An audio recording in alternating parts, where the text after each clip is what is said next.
put something together that's educational, that can share some of what the members are learning, what they're doing, and some insights. So what we have is 5 presenters. We're going to have each person say their story, their exit story, and then we'll go through all 5 of them, and then at the end we'll vote.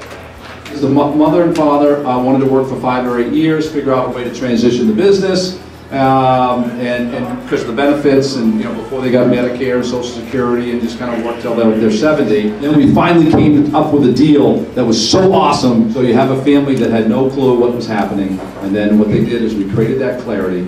So now that they can live and know exactly what they're going to do for the next 10 years, and that they're going to be able to live the rest of their life with financial security. So we had this absent-minded, actually very present-minded scientist.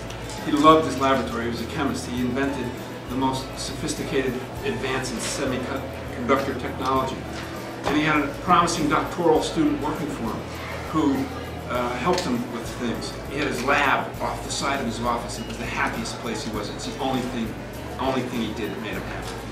So he invented a new way to make a pharmaceutical ingredient. He wanted to give it a go. And the old man said, "You can have it. I'll fund it."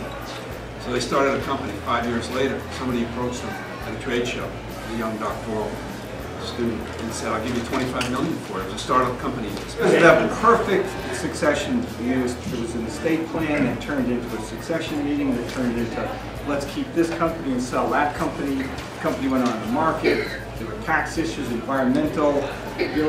Whenever we have a deal, it's usually this. It comes down to like a very special deal killer issue. Is it going to kill it or isn't it? 5 years later, the new CEO brought his own team in. We're out. I get a call from the new lawyers that said, "Did you do an estate plan for the client's other family that nobody knew?" Third generation family owned business, 55 years in existence. The founders are still alive. Husband and wife are in their mid-80s, grandpa and grandma. Transition changes are hard. That's what they're learning. And I'm learning too. Transition changes are hard. So we're going to be, our game plan for 2017 is full-blown transition plan for each of the second-gen members, a full-blown succession strategy, and a plan to allow the second generation to get out of the business to the third gen, who will probably be purchasing it, and then helping the business become a business. The lessons learned are, number 1, clients can change their plan at any point. So don't think what you've got them to agree to today is going to be the same when you walk in the next meeting. Number 2, coordinating with all the advisors is not the same as representing those advisors to the owner. And number 3, this is a lesson I learned in the Peace Corps in West Africa. We called it Wawa, West Africa wins again.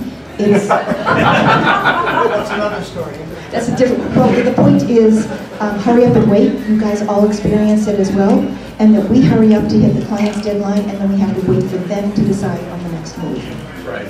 He founded the company in late 2010. His first sign of wisdom was that he listened to his father, who's a corporate lawyer here in Boston.